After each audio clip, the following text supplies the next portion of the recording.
Bonsoir à tous, bonsoir au public de la Cité Libre. Ce soir, je vous propose une petite présentation relative à l'histoire de la cosmologie. Alors la cosmologie, comme son nom l'indique, la cosmologie étudie le cosmos, puisqu'on a cosmos et logos, donc un discours rationnel ou une science du cosmos. Le cosmos est un terme grec qui désigne l'ensemble de l'univers, l'ensemble de la réalité, avec une connotation d'ordre, un tout qui serait ordonné et harmonieux, ce qui se distingue d'autres notions qui pourraient avoir aussi une très grande extension, comme la notion de nature, la physis des Grecs. Et le cosmos, ça va un petit peu plus loin que de juste parler de nature, c'est un tout organisé. Et les pensées cosmologiques, finalement, sont des réflexions sur la manière dont le monde qu'on connaît s'est organisé au cours du temps, d'où vient-il, quelle est son origine, à quoi ressemblait le monde à l'instant T, si tant est qu'il y a eu un instant T, voilà, quelle est notre place au sein de ce monde, entendu donc comme une nature ou comme un univers avec peut-être différentes sortes ou régions de la réalité. Et puis où va-t-il? Quel est le mouvement? Si mouvement y a-t-il d'ailleurs? Est-ce que c'est une suite d'évolutions cycliques qui font et défont le monde à l'infini? Est-ce que c'est autre chose? Voilà, y a-t-il un mouvement de l'univers vers un stade final, une fin de l'univers ou de la création? Ce sont des questions finalement qui sont extrêmement anciennes, et ce soir on va les étudier finalement dans leurs aspects pré-scientifiques. Donc c'est pour ça que je vais peut-être titrer la vidéo quelque chose comme les cosmologies prémodernes ou les cosmologies à l'âge pré-scientifique. Enfin en tout cas on va étudier voilà, les représentations de l'univers, de son origine, de son organisation générale, dans les cultures humaines avant l'apparition de la pensée scientifique. Et pour ça, je vais m'appuyer sur un chapitre d'un ouvrage 2010 français, un ouvrage intitulé Forme et origine de l'univers, regard philosophique sur la cosmologie. L'auteur en question, c'est un dénommé Guillaume Duprat, et le chapitre, c'est le chapitre 10, Forme et structure de l'univers dans les civilisations anciennes et les traditions orales. Donc cet exposé sera aussi dans une large mesure un exposé d'histoire des idées religieuses, d'histoire de la religion, d'histoire des représentations mythologiques ou mythiques et archaïques du monde. Ça va nous faire voyager à travers toutes sortes de cultures de l'humanité.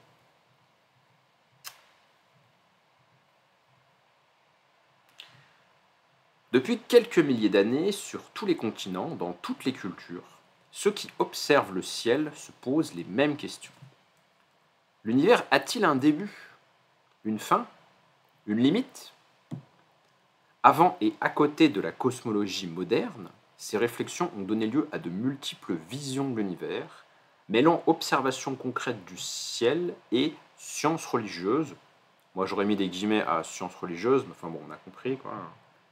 Un discours de nature religieuse sur l'univers en tout cas. Description du territoire et géographie symbolique.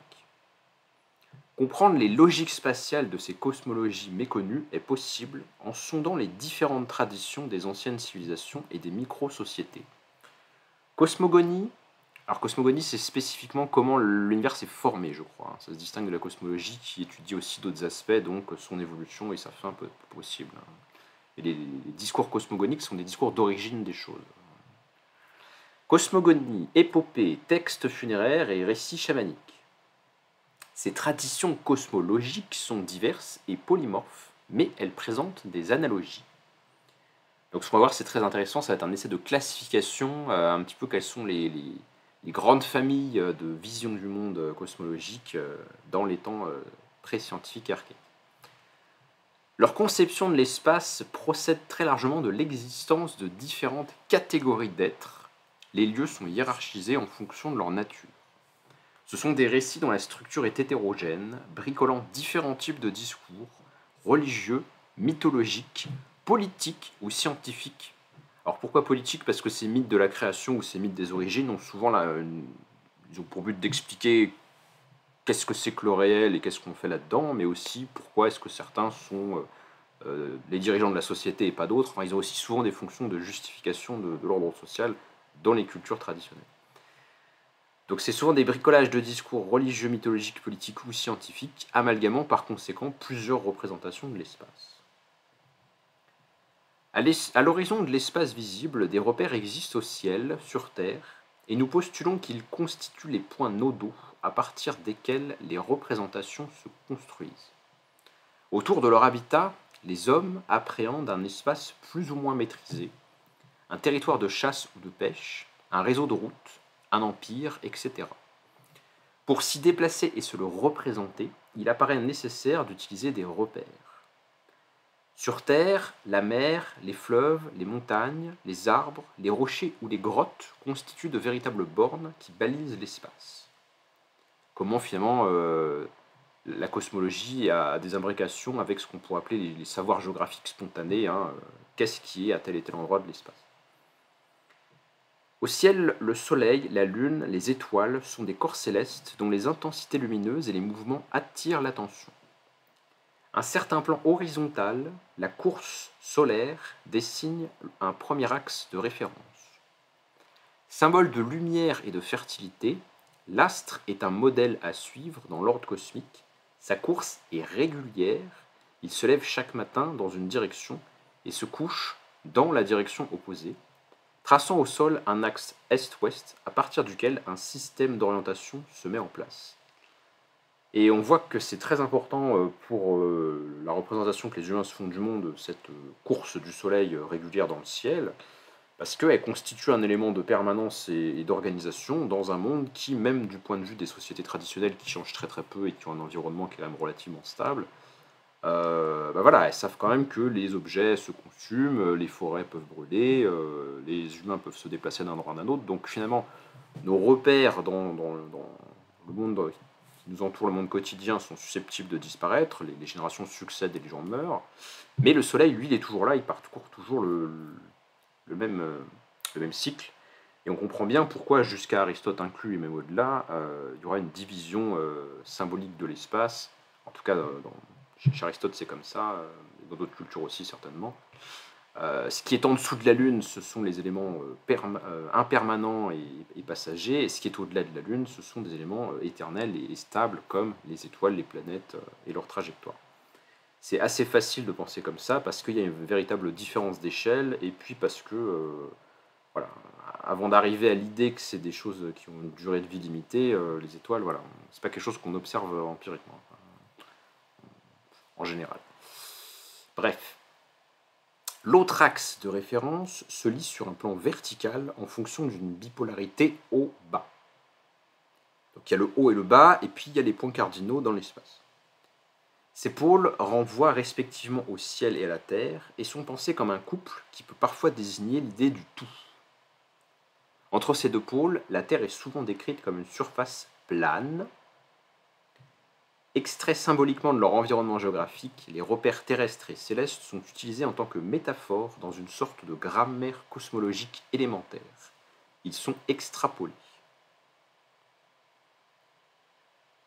On sait qu'il y a du haut et du bas dans l'espace qu'on observe empiriquement avec nos sens. Il y a des choses qui sont plus ou moins en haut, plus ou moins en bas. Et ben on peut étendre ces idées. Il y a des choses qui sont très très très en haut, puis il y a des choses qui sont très très très en bas. Et on peut ordonner un petit peu le monde par extrapolation, justement. En allant au-delà des limites du sensible. Ça, c'est la force de l'esprit humain, quand même. À la frontière entre le réel et le symbolique, le processus d'extrapolation permet de désigner l'inaccessible, de représenter des lieux invisibles et des points de communication entre les niveaux cosmiques. Selon cette modalité, plusieurs types d'espaces se déploient.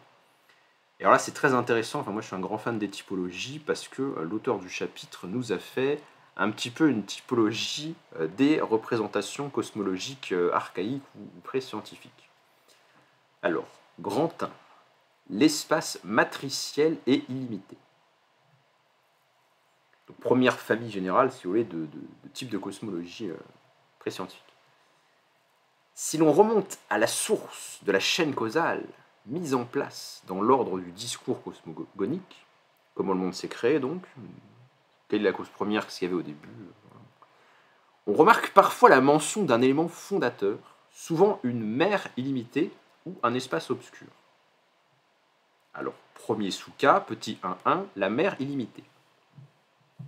Associée au sexe féminin, la mère primordiale est la matrice du monde. En fait, au début, il y avait de l'eau. Et ce sera encore l'idée de Thalès, autour du 7e siècle avant notre ère, en Grèce antique, parmi les présocratiques, il fera encore de l'eau la substance d'origine de toute chose. Au commencement était donc la mère primordiale, l'espace fécond où la génération des divinités et la création des êtres sont possibles.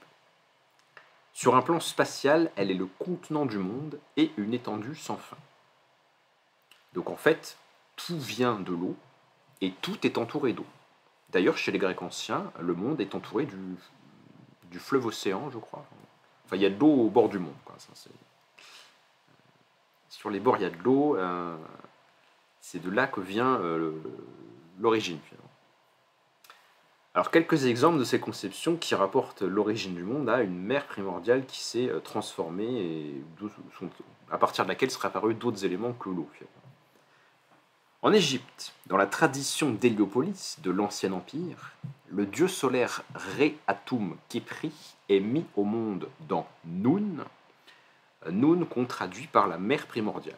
Donc une sorte d'eau de l'origine, et à partir de l'eau de l'origine est sorti Ré, le premier dieu. Alors quand c'est pas une mère primordiale, elle est aussi désignée comme des abysses. Mais bon, des abysses qui ont plutôt une connotation aquatique, semble-t-il. Le thème persiste jusqu'au Nouvel Empire, comme dans la tradition de Memphis, où Ptah émerge de Noun. Donc il change de dieu, mais c'est toujours à partir de l'eau d'origine que le dieu est venu. Alors ça, c'est les Égyptiens. Après, on a les Babyloniens. Chez les Babyloniens, donc le premier millénaire avant notre ère, l'espace fondateur est aquatique, une matière indifférenciée, magique et féconde. Puis l'océan cosmique se sépare en deux types d'eau. Il y a Tiamat qui représente l'eau salée et il y a Apsu qui représente l'eau douce. En Amérique du Nord, de nombreux mythes évoquent une mer illimitée. Pour les Indiens Cheyenne, je ne sais pas comment on prononce, le grand esprit Maheo existe au-dessus d'une mer sans limite. Après avoir donné vie aux poissons et aux oiseaux, il crée le ciel et demande à un oiseau d'aller chercher de la vase au fond de l'eau pour façonner une terre. Le thème de la plongée dans une mer illimitée connaît des variations chez les Indiens Alabama, les Sioux Outbreak. Donc trois civilisations différentes, trois espaces complètement... les Égyptiens et les Babyloniens peut-être un petit peu moins, mais voilà, des espaces bien différenciés qui ont des mythes d'origine, une cosmologie, où au début tout venait de l'eau en fait. En Eurasie également, le mythe d'une mer illimitée associé au thème de la plongée est très répandu. Pour les Tatars lébèdes, le dieu créateur envoie un cygne blanc chercher de la vase au fond de la mer pour créer la terre. Pour les Bouriates de Mongolie, c'est un rouge-gorge, et pour les Yakoutes, c'est un canard sauvage. En Indonésie, espace différent, chez les Ibanes, deux types d'oiseaux, Ara et Irik, planent au-dessus d'une mer illimitée. Ils plongent et trouvent 2 œufs. Grâce à cette découverte, les oiseaux créent le ciel et la terre. Pour les Dusun de Bornéo, donc toujours en Indonésie, un rocher émerge dans les eaux de l'univers. Donc là, on a une première série finalement de classifications possibles des mythes d'origine, des cosmologies archaïques. Au commencement, il y avait de l'eau, illimitée partout. Et puis à partir de l'eau, quelque chose d'autre est apparu. Alors l'eau, c'est un bon candidat au titre d'élément d'origine. D'ailleurs, on voit encore chez Thalès, le présocratique qui fait de l'eau la substance de toute chose. Parce que l'eau, c'est fluide, elle peut changer d'état, on connaît de l'eau solide, de l'eau liquide, etc. Donc ça semble être un bon candidat au titre de principe un petit peu simple et premier. D'ailleurs, dans la physique d'Aristote, l'eau sera toujours considérée comme un élément premier indivisible. C'est seulement avec Lavoisier au XVIIIe siècle que Lavoisier réalisera la synthèse de l'eau et prouvera que en fait, l'eau n'est pas un élément premier, on peut fabriquer de l'eau à partir de trucs plus simples que l'eau. Mais vous voyez la laps de temps entre Aristote au IVe siècle et Lavoisier au XVIIIe. C'est pas évident que l'eau, c'est pas un truc premier.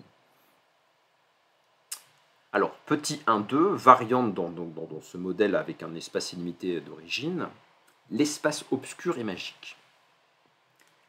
Le germe du monde se développe d'autres fois dans un espace obscur, plutôt lié à l'élément air. Au commencement, il y avait du vent ou un truc un peu aérien, quoi. Associé au domaine céleste ou à un abîme, c'est un lieu illimité dont la nature est magique et fertile. L'absence de lumière caractérise l'état initial du monde. Au commencement, il n'y avait rien, puis la lumière fut, comme nous l'enseigne la Bible, qui a pompé sur les mythes babyloniens. Donc ça aussi, c'est très structurant pour un certain nombre de cultures, hein. La lumière n'est pas premier, la lumière a jailli dans quelque chose qui était sans lumière. Les astres, les étoiles et le soleil seraient des éléments dérivés, donc ils ont une place secondaire temporellement dans les cosmogonies d'un certain nombre de cultures. Alors en Amérique du Sud, chez les Indiens Guarani, le dieu Namundu surgit dans un néant ténébreux où règnent les vents. Chez les Kogi de Colombie, la déesse mère se tient au-dessus des eaux primordiales, dans un espace où règne une obscurité totale. Entre parenthèses, je ne sais pas si ça vous frappe comme incohérent, mais je suis un peu perplexe de ces histoires où il y a un dieu avec à côté de l'eau ou de l'air illimité. Parce que si c'est vraiment de l'eau ou de l'air illimité, bah, ça devrait tout couvrir. Donc pourquoi est-ce qu'il y a aussi un dieu à côté? Bon, c'est étrange. Étrange. Aux États-Unis, chez les Indiens Hopi, le dieu Taiowa pense sa création dans un espace infini. En Océanie, donc une partie du monde qui n'a rien à voir, pour les habitants de Tahiti, au début du monde, un œuf monde se tient dans les cieux ténébreux. En Nouvelle-Zélande, pour les Maoris, la cosmogonie commence dans un espace vaste et plongé dans la nuit. En Afrique centrale, les Cuba croient que le dieu Mumba régnait sur une terre couverte d'eau, plongée dans les ténèbres. Autour du thème de l'espace magique, d'autres variations correspondent à une idée d'abîme. Dans la Grèce archaïque, l'espace fondateur est le chaos. Au commencement était le chaos. Et c'est pas si éloigné de ce que nous disent les premiers versets de l'Ancien Testament, enfin la Bible hébraïque, quoi. Parce qu'il y a bien cette idée d'indistinction des éléments, tout était un peu mélangé au début, quoi, hein. Bon, c'est pas tout à fait la même chose que le chaos grec, hein, bien au contraire, mais le point commun, c'est l'indistinction. D'ailleurs, dans la plupart de ces mythes, voilà, souvent au début, c'était un peu confus, les éléments, quoi. Donc en Grèce archaïque, l'espace fondateur était le chaos. Par opposition au cosmos dont l'organisation est harmonieuse, le chaos est un espace désorganisé, fécond pour les générations successives de dieux. Tout ça nous est raconté dans la Théogonie d'Hésiode. À partir du chaos sont sortis les premiers dieux, les premiers titans, et puis il y a toute une généalogie de dieux et d'entités qui commence à peupler l'univers et à le complexifier, et ça s'auto-différencie, ça s'auto-complexifie d'entités de plus en plus différentes. Alors ce chaos des Grecs, ça mériterait d'être une vidéo en soi, parce que c'est un sujet très intéressant. Il est parfois décrit comme une béance féconde, hein, donc une sorte de trou, de brèche. Brèche vers quoi, on ne sait pas, mais de la brèche sortent les choses, quoi. Un gouffre infini, ou bien encore un abîme infracosmique. Chez les anciens Scandinaves, au commencement du monde, il n'y a que Ginnungagap, traduit par vide ou abîme, un espace propice aux forces magiques localisé entre Nilfheimr, le monde humide du nord, et Muspelheimr, le monde chaud du sud. Prononciation improvisée, hein. Donc, une partie du monde qui est plutôt froid, une partie du monde qui est plutôt chaude, mais surtout entre les deux, un vide ou un grand abîme, hein, dont sont peut-être sorties les choses, ou en tout cas, bon, une sorte de trou, voilà, une sorte de portail. Quel que soit le thème initial, que ce soit une mer ou un espace obscur ou un abîme, les points communs se dégagent, la fécondité et l'absence de limite spatiale. L'élément primordial où le monde a son état de départ, mais il n'avait pas de limite bien nette, hein, et puis surtout, en plus d'être illimité, il avait une capacité à produire d'autres choses. Et on voit qu'en fait, ces conceptions-là sont relativement difficiles à contourner pour l'esprit humain, parce que ça répond à des exigences logiques pour expliquer ce qu'on a actuellement. On a actuellement une série de choses finies et diversifiées, et par souci de simplification, on va penser qu'elles viennent de choses qui étaient moins nombreuses au départ, et qui était infini plutôt que fini. C'est-à-dire qu'en fait, on inverse un peu les termes de ce qui est observable. Ce qui est observable est divers et fini, donc au départ, on avait de l'un et de l'infini. Et puis l'infini, c'est auto-différencié en plusieurs entités finies, finalement. Un peu comme un œuf qui se casse. C'est pour ça que l'image de l'œuf est très présente dans beaucoup de mythes cosmogoniques au monde. Le monde au début, c'était un œuf. Et puis il s'est cassé en morceaux qui sont devenus ceci, ceci et cela. Donc cette idée de jaillissement, d'auto-différenciation originelle, qui se retrouve d'ailleurs totalement dans la métaphysique matérialiste, par exemple, ou dans certaines formes de naturalisme philosophique sur la question de la substance. Alors, grand 2, l'espace contenu. Donc, autre dimension, façon de concevoir le monde, qui peut être complémentaire ou pas de la précédente. Après l'inaccessible espace matriciel, les traditions cosmologiques, donc certaines cosmogonies, donc encore une fois les cosmogonies, c'est les créations du monde, c'est le mythe de création, décrivent l'organisation du couple Terre-Ciel. Un autre type d'espace se déploie alors notamment sur un plan horizontal, le long de la course solaire. La représentation de l'étendue du lieu se heurte à la question du bord du monde, où surgissent des limites sous diverses formes, bornes géographiques, ciel, monstres ou êtres mythiques. Alors à quoi ressemblent les limites du monde finalement? À quoi ressemblent les bornes du monde? Qu'est-ce qu'il y a quand on va le plus loin qu'on puisse aller? Les bornes terrestres peuvent être décrites à partir du processus d'extrapolation des éléments saillants de la géographie. En fait, on n'invente pas, on n'imagine pas le monde n'importe comment, en général on l'imagine à partir de ce qu'on connaît dans une culture donnée. Alors au bord du monde, il pourrait y avoir des arbres ou des montagnes situées au coucher et au lever du soleil, parfois aux 4 points cardinaux. Souvent, on va attribuer à ces montagnes ou à ces éléments qui sont au bord du monde une couleur ou une caractéristique particulière. Ça va être la montagne de quelque chose ou une substance particulière pour les différencier un petit peu. Dans ce type de système cosmologique, le destin des âmes des défunts s'inspire du parcours du soleil. L'Est est un pôle de vie, tandis que l'Ouest est associé à la mort, puisque c'est l'Occident, c'est là où le soleil se couche.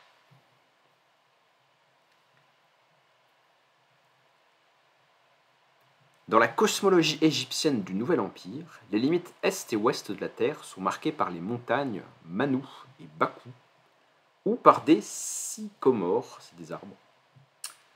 Le lever du soleil est un lieu où règne la vie, contrairement à l'Ouest qui accueille les âmes des morts. Donc chacun de ces espaces a des fonctions finalement géographiques et religieuses en même temps. Alors, autre exemple différent assez amusant, la cosmographie aztèque. Pour les Aztèques, la Terre a une forme de croix. Souvent, en général, la Terre est plate, globalement. C'est quand même assez fréquent comme modèle de représentation de l'univers. C'est assez cohérent avec ce qui est observable, puisqu'on voit bien que quand on regarde l'horizon, c'est quand même plus ou moins plat. Donc ça doit être plat au-delà aussi. Alors là, c'est plat, mais c'est plat en forme de croix. Alors, on va savoir pourquoi. Je pense que les Aztèques, en fait, étaient prédestinés à se faire christianiser à cause de cette croyance étrange. Donc la Terre a une forme de croix. Et les 4 branches correspondent aux 4 points cardinaux. Des vents et des arbres mythiques sont situés dans chacune de ces directions. Au nord, l'arbre est noir, à l'est, il est rouge, au sud, il est bleu, et à l'ouest, il est blanc. C'est bien, ça permet de bien différencier chaque endroit, comme ça, si on tombe sur l'arbre noir, on sait qu'on est au nord du monde. C'est très pratique. D'après une tradition balinaise, la Terre est bornée aux 4 points cardinaux par 4 montagnes. Pour les Indiens Navajo, 4 montagnes sont situées aux 4 points cardinaux. Le mont Hespérus au nord est noir. À l'est est située une montagne blanche, le mont Taylor. Au sud, il y a je ne sais pas quelle montagne, j'ai pas mis le nom, qui est bleue. Et à l'est, il y a le pic de San Francisco, qui peut-être existe réellement, je ne sais pas, qui est une montagne jaune. San Francisco, oui, c'est la Californie, oui, après il y a de l'eau, oui, effectivement, c'est le bord du monde, effectivement, d'un point de vue indien prémoderne, il n'y a rien au-delà, c'est vrai, c'est tout à fait, c'est exactement ça. C'est le bord du monde à l'ouest, San Francisco. Exactement. Alors, autre exemple. D'après le Yunnan-zi, encyclopédie d'inspiration taoïste de l'époque Han, la Terre est carrée, et elle est balisée par 8 montagnes et 8 portes situées aux 4 points cardinaux, et dans les 4 points intermédiaires. Donc 4 x 4, hein, ils ont dédoublé le truc. Alors des montagnes, pourquoi pas, des portes au bord du monde, j'avoue que je ne sais pas trop ce qu'elles font là, mais il y a des portes au bord du monde, voilà, il faut le savoir. Les portes sont associées à des couleurs, le nord est noir, l'est est bleu, le sud est rouge et l'ouest est blanc. Là aussi c'est très pratique, si vous tombez sur une porte noire, c'est que vous êtes au nord du monde, c'est très très utile quand on se déplace. Chez les Yaouks de Sibérie, la Terre peut avoir une forme carrée ou octogonale, tant qu'on y est, et le Soleil commence sa course, où est située une gigantesque montagne d'argent. Dans les traditions cosmographiques d'Orient, le bord du monde est fréquemment désigné par une variation du thème de la montagne cosmique, une chaîne montagneuse circulaire qui contient la Terre et la mer. Donc ça aussi c'est assez pratique en fait. Qu'est-ce qu'il y a au bord du monde? En fait il y a des montagnes, puis elles sont tellement grandes qu'on ne peut pas aller au-delà. Donc c'est pratique puisqu'il y a une sorte de redoublement. La limite ontologique du réel correspond à une limite physique, on ne peut pas aller au-delà de ces montagnes. Comme ça, si jamais vous tombez sur des montagnes que vous ne pouvez pas traverser, il ne faut pas trop déprimer, c'est peut-être parce que c'est les montagnes du bord du monde et qu'elles sont infranchissables en fait. Du coup c'est bon. C'est très pratique quand tu as raté une expédition militaire ça. On est tombé sur des montagnes du bord du monde, on ne pouvait pas aller plus loin. Selon la tradition mésopotamienne, des montagnes sont situées au-delà de la mer qui entoure la terre des hommes. Alors eux, ils ont redoublé le modèle des Grecs. Non seulement il y a une mer de limite du monde, mais au-delà des mers de limite du monde, pour être bien sûr qu'on ne puisse pas aller au-delà, ils ont mis des montagnes par-dessus. Très très très bien fait.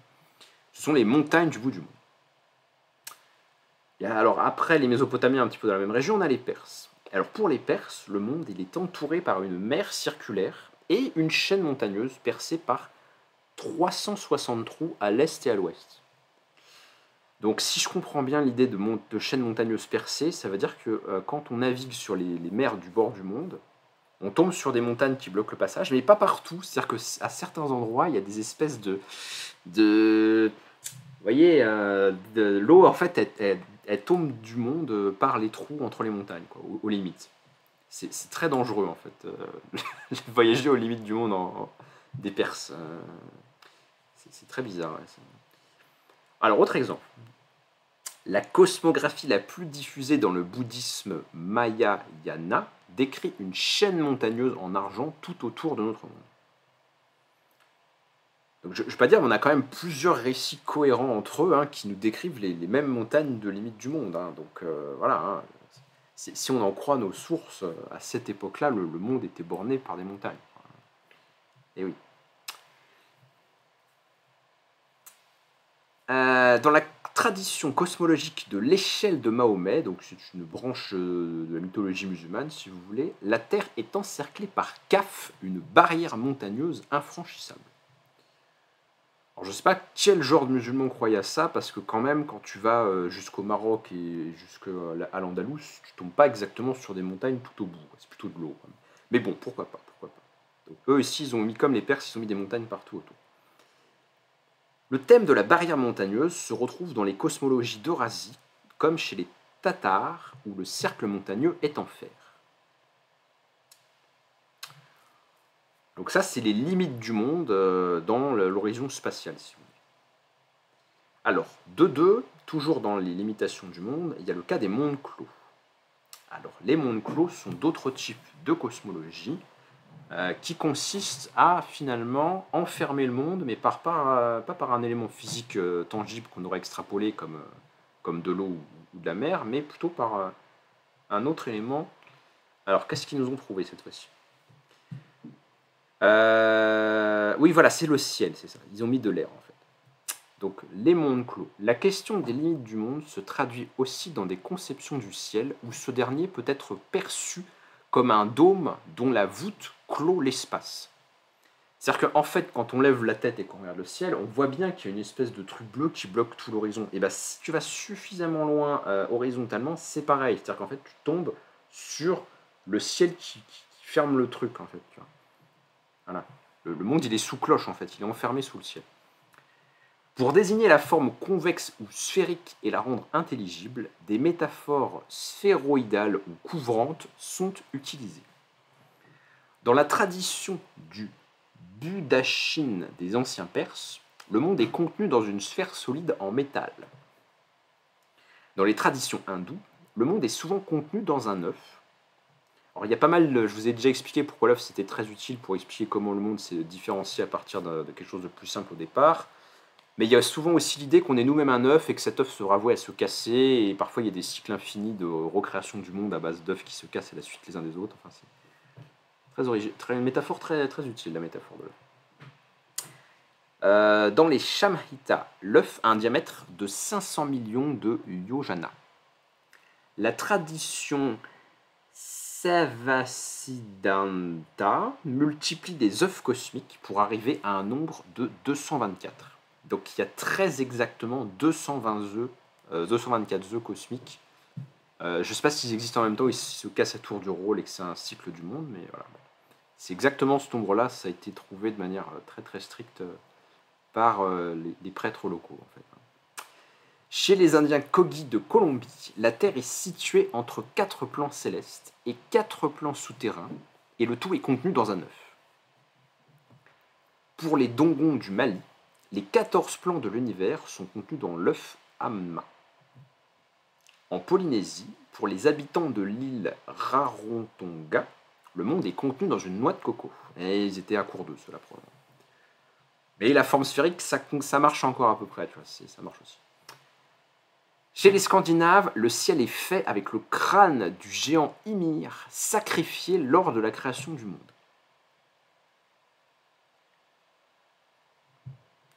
Dans la cosmologie du Yanonzi des Chinois, le ciel est un dôme hémisphérique comme un bol renversé. Donc en fait, il y a de l'air tout autour jusqu'aux limites horizontales, mais il n'y a pas d'air en dessous. C'est ça qui est très important à comprendre. On en reparlera dans une future vidéo sur les origines de la pensée scientifique. Semble-t-il qu'à peu près aucune culture dans l'histoire humaine, à une exception près, la nôtre, n'a pensé que, en fait, quand on descend sous nos pieds très très loin, on retombe sur du vide spatial comme au-dessus. Voilà, ça c'est inconcevable pour 99,9% des cultures humaines connues. Non, il y a du ciel autour et éventuellement latéralement, mais pas en dessous. En dessous, il y a du sol en général. Parfois, il y a de l'eau, ça dépend. Mais pas de l'air, hein, ça c'est... Faut que ce soit un truc un peu solide qui tienne le tout en dessous, quoi. Ça... Sinon, c'est pas logique. Alors, 2-3. Les limites du monde quand c'est des êtres mythiques qui bordent les frontières. Bon, on va aller assez vite là-dessus, parce que c'est relativement simple. Dans certains mythes, ce sont des serpents géants qui contiennent le monde. Et oui, parce que pourquoi mettre des mers ou des montagnes quand on pourrait mettre un serpent géant? C'est quand même plus impressionnant. Moi aussi, j'aurais mis un serpent géant.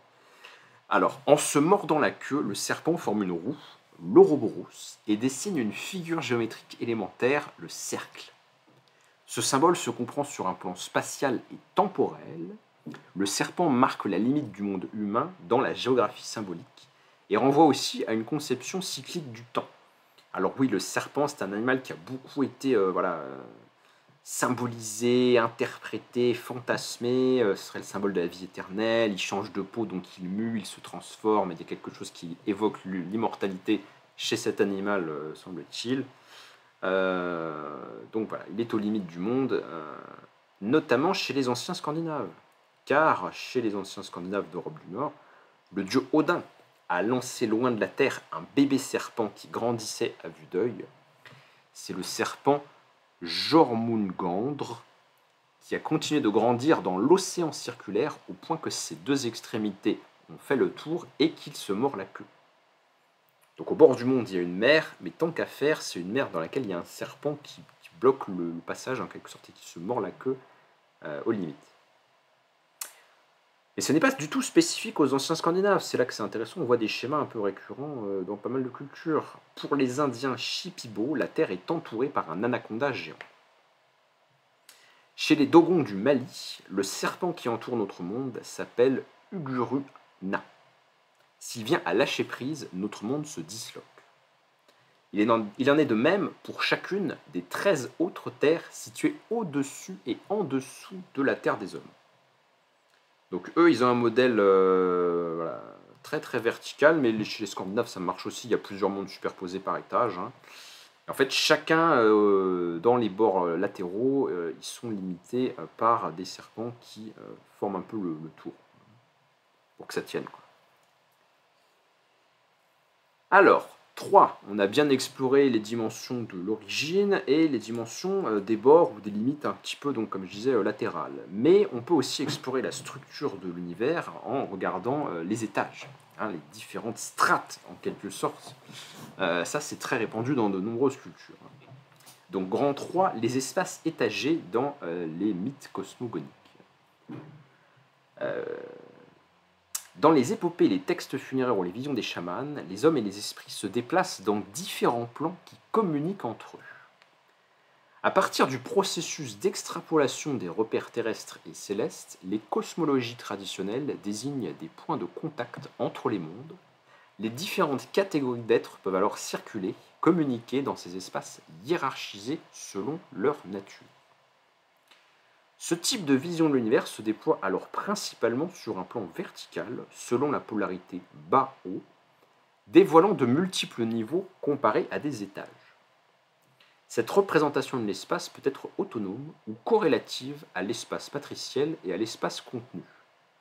Donc là, c'est très intéressant parce que cette typologie, on voit qu'elle permet de considérer des cas qui touchent qu'un seul des 3 modèles généraux, mais on peut aussi faire des combinaisons. On a un petit peu comme une sorte de puzzle, hein, de grammaire générale des modèles cosmologiques. Donc ça couvre sûrement pas tous les mythes humains parce qu'ils sont d'une richesse quasiment inépuisable, mais c'est très très bien fait. Alors, donc, les étages du monde, grand 3, petit 1, la structure tertielle. Bon, bah, c'est très facile, il y a plusieurs niveaux, il y a le niveau de la terre, il y a le niveau du ciel, ou parfois il y a le niveau du ciel et le niveau de la mer, et puis dans la mer on aura mis de la terre, parce que c'est quand même relativement difficile de créer une vision du monde où on n'a pas du tout mis de terre quelque part. Donc on a des couples d'opposés, ciel-terre ou ciel-mer. Dans ces traditions, le couple fondateur désigne le monde ou le tout. Et si on prend par exemple la théogonie, donc la genèse des dieux chez Hésiode, encore une fois, après que le chaos ait généré les dieux, parmi les tout premiers dieux, il y a Ouranos et, que je ne dise pas de bêtises, Gaïa, je crois, et donc c'est le ciel et la terre. C'est à partir de l'union de ces deux divinités que les autres divinités vont commencer à se produire. Donc on passe de l'un à deux, si vous voulez, et puis deux se multiplient, quoi, par fécondation ou par processus quelconque qui fait que ça se démultiplie. Alors, grand 3, 2. La structure, cette fois-ci ternaire, en fer tertiel, auquel on est plus habitué, nous, car la plupart des mythologies indo-aryennes, hein, les peuples dont sont issus les Européens et une bonne partie de l'Asie centrale et les Iraniens, etc., bon, les mythologies indo-aryennes proposent une vision du monde structurée en 3 niveaux, enfer tertiel ou parfois enfer terre paradis. Bon, c'est pas non plus trop choquant. La représentation verticale de l'univers est marquée par une bipolarité au bas. Le ciel, monde archétypique et chargé de valeurs positives, abrite les divers dieux et accueille les esprits des élus dans un paradis. A l'inverse, le monde souterrain est un monde obscur, connoté négativement, où se trouve un enfer. Cette structure cosmologique correspond à une conception de la destinée humaine, où les morts sont jugés en fonction de leur conduite, les bons montent au paradis et les mauvais descendent en enfer. Alors ça, on le trouve chez pas mal de civilisations différentes, mais qui ont des origines liées aux Indo-Européens, aux Indo-Ariens, dont les Indo-Européens sont une sous-branche, ouais. Alors, en Asie, chez les Indiens, là, en Inde, là, dans les Brahmanas, les plus anciennes cosmologies des hindous décrivent un monde divisé en 3 plans, l'enfer, la terre et le paradis situé au ciel. Chez les anciens Perses, la terre est située entre un paradis et un enfer. Les âmes sont jugées sur le pont Siva, sur le mont Albouz. Pour les Babyloniens, l'univers est sphéroïde, creux, divisé en 3 plans, le ciel, la terre et l'enfer. Bon, c'est bon, vous avez compris l'idée, je pense. Et puis il y a aussi les Scandinaves qui pensent comme ça. Dans l'Edda de Snorri des anciens Scandinaves, le monde est divisé en 3 niveaux. Le monde des morts en bas, le monde des hommes au milieu et le monde du ciel en haut. Le monde des dieux au ciel. Et alors ces schémas verticaux, ils sont très utiles donc pour permettre des circulations entre les niveaux, ce qui va permettre de multiplier les entités, les héros pourront se balader, les dieux pourront se balader, ce genre de choses. Ou parfois ce sera possible à une époque mais plus après, enfin, ça va permettre de rythmer un petit peu notre histoire mythologique. Donc 3, 4, le centre, axe de communication entre les mondes. Et oui, le monde terrestre humain, il a quand même souvent une place particulière, hein. Bon, bah déjà parce que c'est des humains qui ont écrit ces histoires, hein, évidemment. Mais c'est souvent un lieu de passage entre les différentes réalités, quand même. Dans bien des cosmologies, un arbre ou une montagne mythique désigne le centre du monde et permettent d'aller d'un plan cosmique à un autre. Ces deux objets saillants de la géographie partagent une même symbolique de liaison entre la terre et le ciel, entre le bas et le haut, entre les hommes et les esprits ou les dieux. Alors, quelques exemples. Chez les anciens Perses, le centre de l'univers est occupé par le mont Alborz, une gigantesque montagne cosmique qui grandit et touche le ciel. Chez les hindous, d'après les Puranas, l'axe du monde est le mont Meru, entouré par 4 continents, 7 îles et 7 océans concentriques. Le sommet du mont Meru abrite le paradis.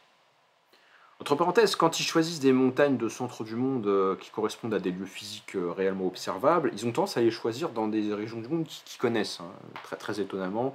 Le centre du monde, c'est quand même jamais trop loin de la culture qui l'a défini, hein, très, très étonnamment.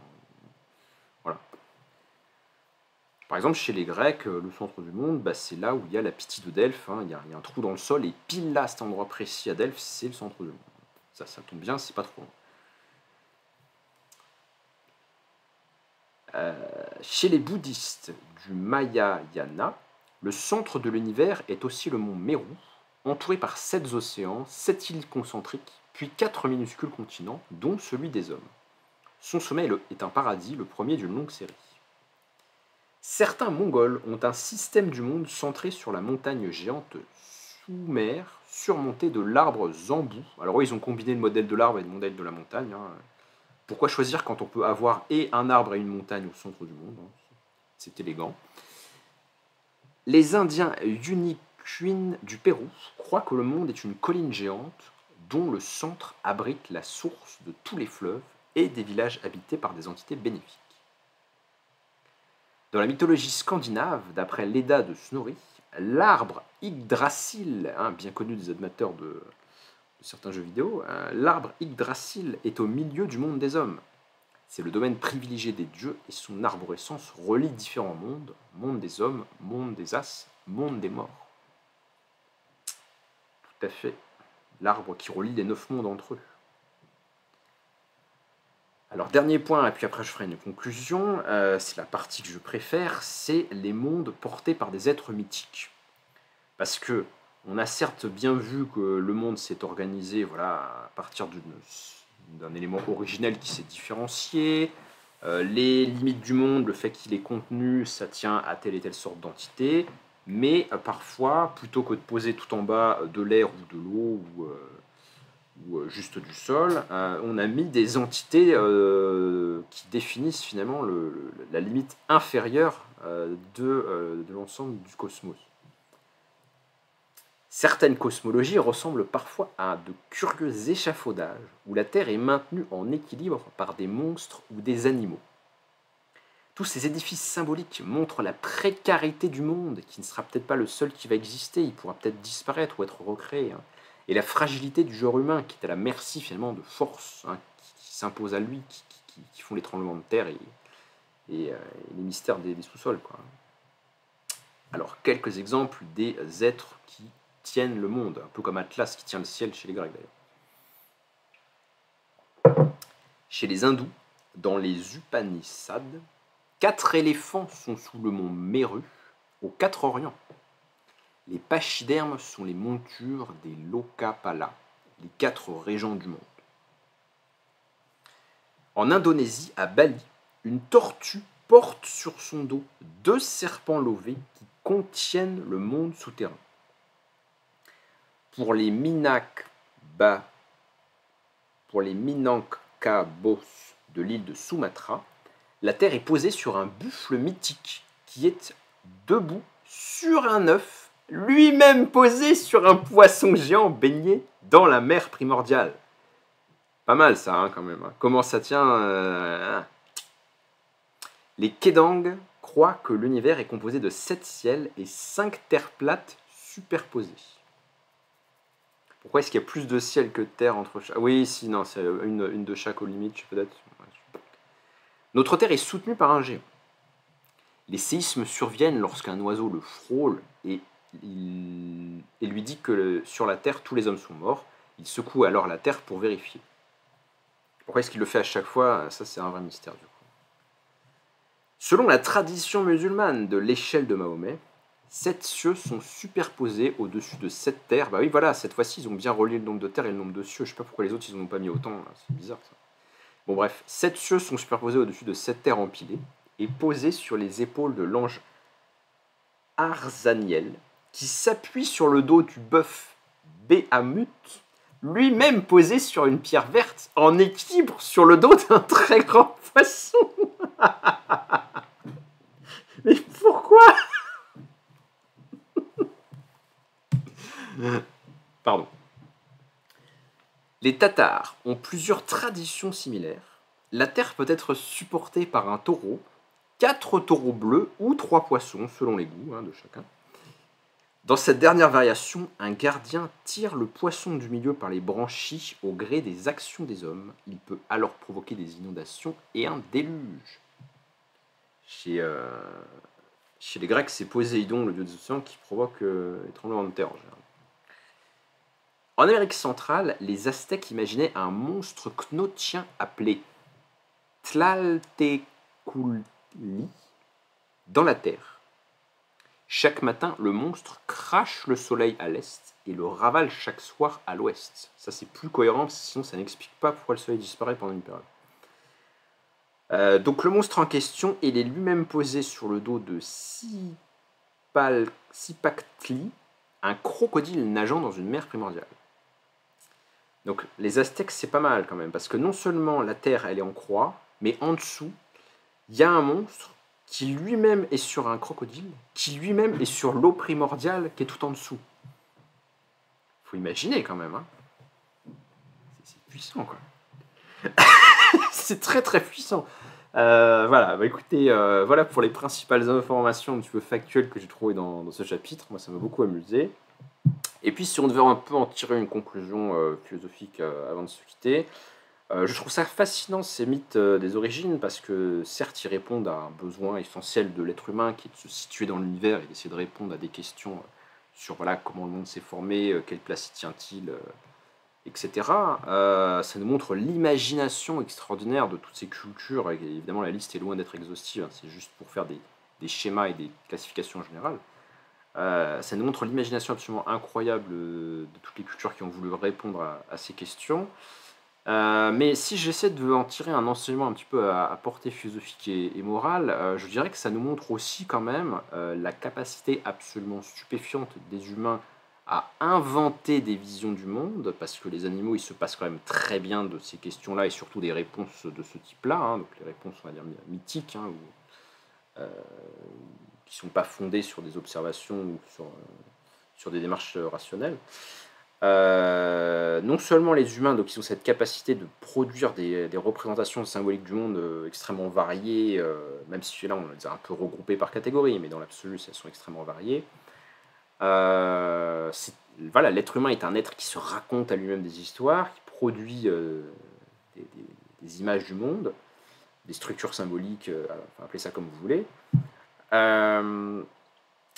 Mais ce qui est aussi un peu inquiétant d'un autre côté, si on sort de notre émerveillement ou de notre rire vis-à-vis de ces représentations qui nous paraissent évidemment très éloignées de la réalité, ou en tout cas de l'image moderne et scientifique qu'on peut avoir de la réalité, ce qui est un peu inquiétant par ailleurs, c'est quand même aussi la crédulité des êtres humains. C'est-à-dire qu'il y a quand même des gens qui ont cru à ces choses-là. On ne peut pas tout simplifier en disant que c'est la manipulation de la caste des prêtres qui veut du pouvoir sur les autres humains. Il y a bien quand même une partie des gens qui acceptent d'y croire à ces choses-là. qui ont surenchéri possiblement sur telle ou telle institution ou tel groupe religieux ou tel chaman à un moment donné de l'histoire humaine. Donc voilà, la très grande capacité aussi de l'être humain, non seulement à produire des représentations du monde, mais à y adhérer sur la base de rien en fait. C'est ça aussi que je trouve assez fascinant à étudier chez les humains, c'est ce qu'on pourrait appeler leur capacité à s'aliéner vis-à-vis des représentations symboliques dont ils sont eux-mêmes les auteurs. Et là, on pourra en trouver toutes sortes d'illustrations qui sont consubstantielles, en fait, très probablement à la nature humaine et à toute société possible. Comment est-ce qu'on invente des représentations fictives du monde et comment est-ce qu'on y adhère contre toute évidence ou en l'absence de toute preuve, en fait. Ça, c'est quand même quelque chose de fascinant à étudier et qui pose beaucoup de questions philosophiques et scientifiques. Voilà, je vous remercie et je vous souhaite à bientôt, à une prochaine fois.